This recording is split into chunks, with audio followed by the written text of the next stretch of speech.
This is Jonathan Arellano, the new WBC U champion, and I'm here with the Concrete Jungle.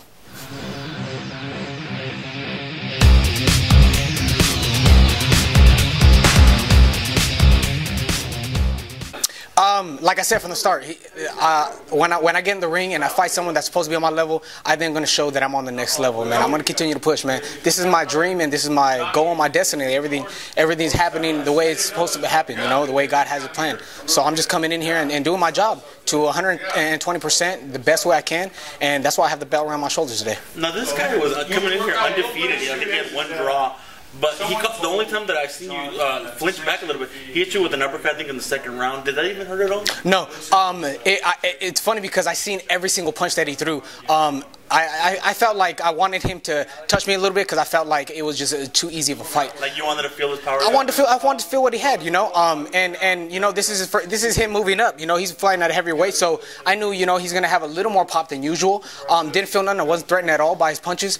I felt good, and his punches just motivated me more to fight harder. Now in that fourth round, I think I believe it was you set up that beautiful right hand, landed it clean on his face, sent him back. What was the first thing you thought when you saw him hit the canvas? I knew he was going down. I knew from the. I was waiting for it now, and I was timing it. And I didn't want to rush it. That's why, you know, I did it in the fourth round. I didn't want to rush it. I didn't want to let him know what I was looking for because it was open all night and I seen it. And now it was just setting. It was all about timing, setting it up to the perfect shot. I threw my jab. He stood right in front of me, so I let go of that quick little right hook and landed perfect on the button.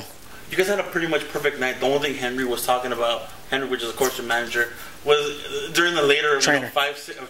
5, 6, 7th, 8th round, you were kind of loading up a little bit with that right hook. I was loading up a little bit because I found him just standing right in front of me, and I thought, you know what, I can end the show with this shot. Success with that. Yeah, I was definitely.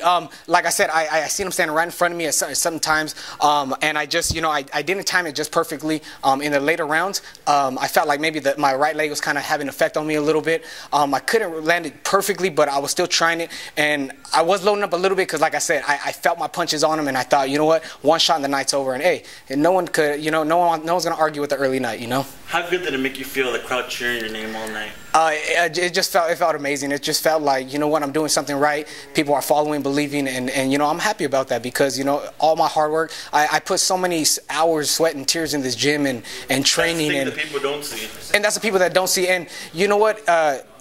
If fighters are made not by when people are around, but what they do when people are not around. And that's when true rap fighters are made. And they don't see when I wake up at 7:30 in the morning and I'm sweating my butt off running, whether it's in the street, whether it's at the college, and wherever I'm running, man. People don't see that, but to me, it doesn't matter. To me, I put the hard work in for these days like this, man, to have a beautiful show, to give people a good fight, and to hear the crowd continue to cheer my name in and hear that crowd get bigger and bigger every fight.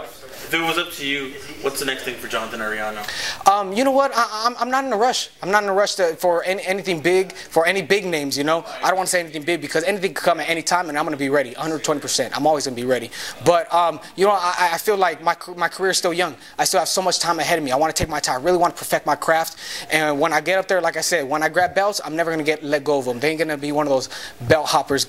Get it and lose it. It's not. Once they come home, they stay home, baby, all day. Are you planning to stay at this division for a while? I'm gonna be 122, 118, you know, and I'm gonna really dominate at 122 and 118, preferably at 118. But I feel good at 122, so you know, my body's not gonna lie to me. Thank you very much, Jonathan. Thank you very much.